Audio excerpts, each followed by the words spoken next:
Anak, nakita mo ba yung cellphone ng tatay mo? Nilagay ko dun sa loob ng kabaong niya bago siya ilibing. Ha? Ba't mo naman ginawa yun, anak? May mga importante laman dun. Baka sakaling buhay pa siya para matawagan niya ako. Ay, Diyos ko talaga tong batang to.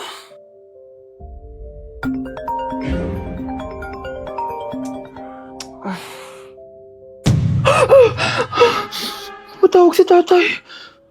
Nay, kailangan natin pumunta sa sementeryo. Tumawag sa akin si tatay. Anak, pwede ba? Wala akong oras makipagbiruan sa'yo. Marami pa akong tatapusin trabaho. Pero Nay, pag di ka pa tumigil, kukunin ko yung cellphone mo. Tay, sumagot ka. Alam kong buhay ka. Sa lahat ng pwede kong makita, ikaw pa talaga. Jessica, tinatawagan ko lang tatay ko. Nababaliw ko na talaga, no? Patay na tatay mo, di ba? Baliw. Hindi, buhay siya. Ito tandaan mo. Kapag hindi ka pa tumigil sa kabaliwan mo, susunod ka na sa tatay mo. Sinabihan akong baliw ni Jessica tapos sinaktan niya ako. Totoo naman, di ba? Nabuhay ka. Anak, nabalitaan mo na ba? Ha? Ang alin, Nay? Patay na si Jessica. Natagpuan siyang walang buhay dyan sa may ilog. Ano? Ay, Diyos ko, kawawang bata. Tay, sumagot ka na please. Ikaw! Ikaw ang pumatay sa anak ko! Ano? Eh siya nga to ng away sa akin eh. Ikaw ang huli niyang kasama. Tandaan mo to. Isusunod kita sa tatay mo. Tay, hindi ko na alam gagawin ko. Sinisisi ako ng nanay ni Jessica sa pagkamatay ng anak niya. Natatakot ako.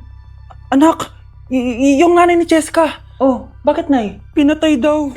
Binitin sa may puno. Ano? Nakakatakot na dito sa barangay natin, anak. Sinong pumapatay sa kanila? Nay, may tao.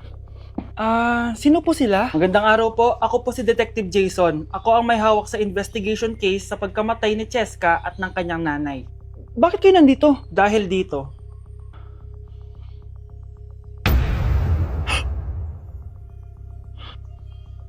Nay, ikaw pumatay sa kanila? Oo anak. Narinig ko lahat ng mga sumbong mo sa tatay mo. Cellphone ni tatay. Pinangako ko sa tatay mo bago siya mamatay na poprotektahan kita. Kahit makapatay man ako ng tao. Sumama ka sa akin, ma'am, para ma-interview ka namin. Tandaan mo to, anak. Kahit nasa kulungan ako, poprotektahan kita. Tumawag ka lang. Delivery po. Anong delivery? Parang wala naman ako in-order, kuya. Nakasulat po dito, Susan. Kayo po ba yun, ma'am? Oo. Sige, baka nakalimutan ko lang. Nay, ano po yan? Cellphone? Di ba mahal to? Opo, Nay. Paano ka nakabili niyan? Siguro nanalo ng raffle si nanay. Nay? Oo, anak. Bakit? Nabalitaan niyo na ba, Nay? Uso yung mga scammer ngayon. Totoo ba? Grabe na talaga ngayon, anak. Sabi sa nakita ko, Nay, nang scam daw siya ng mamahaling cellphone gamit ang credit card ng ibang tao. At ito pa yung malala, Nay.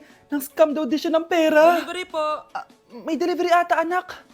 Delivery po! Ikaw na naman, kuya. Susan po ulit, ma'am. Wala naman nga ako in-order. Wala akong magagawa dyan, ma'am. Sa'yo nakapangalan eh. Sige na po, una na ako. Ano na naman laman neto? Pera? Ito ba yung sinasabi ni Scarlett na galing sa scam? Pero bakit sa akin nakapangalan? Anong gagawin ko dito? Hindi naman ako yung scammer. Nay, may naghahanap po sa inyo sa labas. Anak! Sige, pupunta na ako.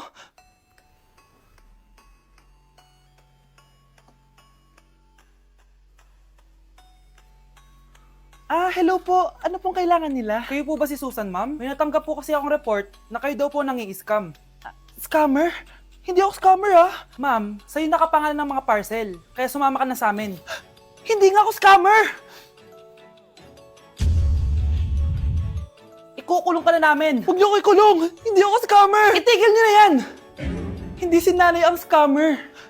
Pero nasa bahay na to, ang totoong scammer. Anak? Oh, Nay. Gising ka pa? May ibibigay lang ako sa'yo. Eto. Good luck to, ha? Dreamcatcher to, Nay, Oo, anak. Ang sabi nila, magsabi ka lang ng wish mo dyan, matutupad. Malay mo naman, di ba? Thank you, Nay. Dreamcatcher. Matry nga to. Sana maging top 1 ako sa klase namin. Anak! Congrats! Bakit po, Nay? Ikaw daw ang top 1 sa klase niyo! Totoo ba, Nay? Totoo nga to.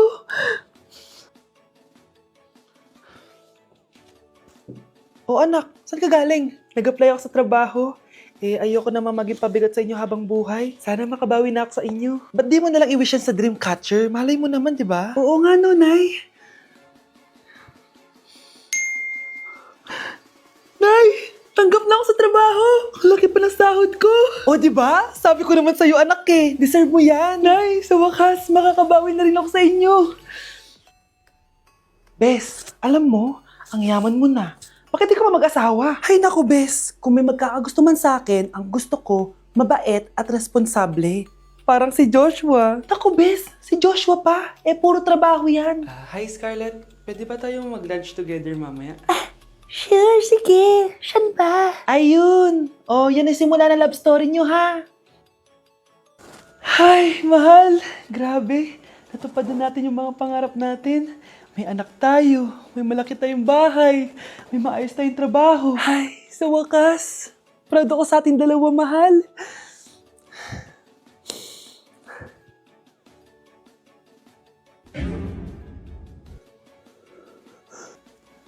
Mahal? Anak ko, binili ko to para sa'yo. Bagay sa'yo to. Ang ganda, di ba? Wow, Nay, ang ganda. Parang ang feeling yan pag sinuot ko yan. Sana may ganyan din ako kagandang damit kagaya ni ate. Ayan, marunong ka na magdilig, anak. Ang dali lang pala nito, Nay. I love you, anak. Mahal din kita, Nay. Sana may ganyan din kaming banding ni nanay. Nagutom na ako. Nay, may ulam pa? Ay, sorry, anak. Kinain na kasi ng ate mo yung ulam, eh. Sige, Nay. Di na po pala ako gutom. Sana pinagtitira din ako ni nanay ng ulam. Alam mo, Bes, favorite talaga ng nanay ko yung ate ko. Feel ko tuloy, ampun lang ako. Bes, what if hanapin mo yung birth certificate mo? Malay mo ampun ka lang talaga. Asan yung birth certificate ko? Kay ate to, ah. May stage 4 cancer si ate. Oo, anak. May cancer ang ate mo. Anay! Kaya palagi nasa ate mo yung attention ko kasi ine-enjoy ko lang lahat ng oras na nabubuhay pa siya. Nay, sorry kung nagduda ako kung anak mo ba talaga ako. Ngayon, alam mo na, anak. Ano, Nay? May cancer ako? Kailan niyo balak sabihin sa akin to, ha? Anak! Kaya di ko sinasabi sa'yo kasi baka di mo kayanin. May cancer ako. Anak! Ate! Hindi ba't nanay mo yung nakaiga dyan sa kabaong?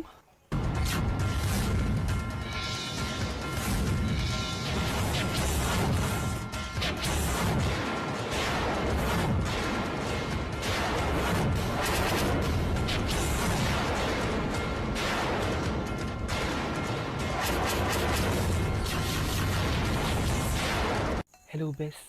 Sinundan ko si Miguel. Bes, ano nakita mo? May iba na ba siya? Confirm. May kabit yung jowa mo. Ha? Sino naman magiging kapit niya? Kabit niya si Scarlett. Hello, Bes? Nasaan ako? Anong gagawin niyo sa akin? Tama na! Bakit ka nagmamanman sa bahay namin? Spy ka ba? Walang yaka! Inagaw mo yung jowa ng best friend ko! Pinagsasabi mo, be! Ako, ang tunay na jowa ni Michael. Never naman nagustuhan ni Michael yan si Samantha kasi ang pangit niya, no? Ganun ba? Oo, kaya magdusa ka dyan. Wag! Jessica? Samantha! Tara, tatakas kita. Grabe, Bes! Kung ano-ano na ginawa sa'yo, ang ganda mo pa din. Be, thanks to the perfect stay, velvet matte cushion, na Skintific. Bago ako pumunta dito para sundin si Miguel, nag-apply na ako neto. Dahil long-lasting ito, high coverage and waterproof, siguradong all day fresh ka. We, talaga ba? O eto? O diba? Ang ganda ko pa din. Hindi na kailangan mag-retouch. Ang gagaling nyo din, no? At may tagapagligtas ka pa. Si Samantha. Samantha? Ikaw ba yan? Anong ibig sabihin nito? O diba? Ako ang tunay na jowa nito ni Miguel. At ikaw, kabit ka lang. Pero walang iya ka. Pero babe, ikaw na mahal ko ngayon. Tingnan mo nga itsura niyan. Wala akong pake! Magsama kayo ng pangit na yan! Lumayas na kayo dito! Ang dadrama nyo, ha? Basta ako, ganda lang ang ambag ko.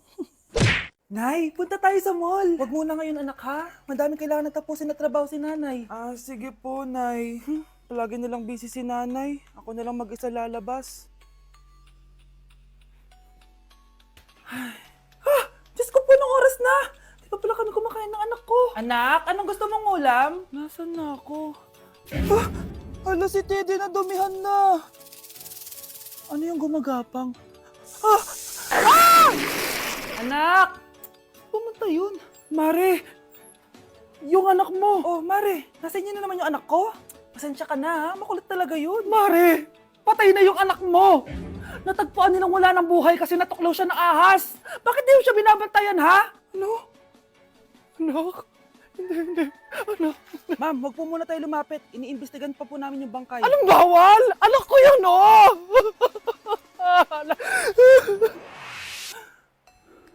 Nay, punta tayo sa mall. Anak, buhay ka. Sige anak, labas tayo. Punta tayo ng mall. Yay! Pumunta kami ng mall. Oh anak, nag-enjoy ka ba sa mall? Opo, Nay. Nag-enjoy talaga ako.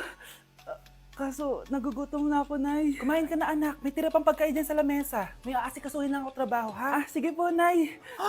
Ang sarap!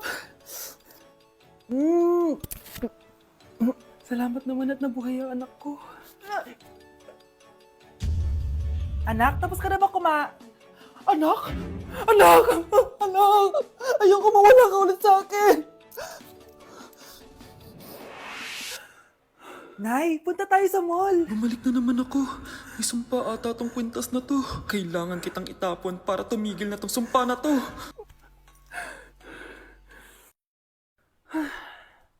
Teka, kwintas ba yun? Sino naman nagtapon nitong magandang kwintas na to? Sayang. Akin na lang. Ano matawag? Hello? Hello ma'am, kayo po ba yung nanay ni Samantha? Nabangga po kasi siya. Kailangan Ano? pumunta dito sa ospital. Nasagasaan anak ko!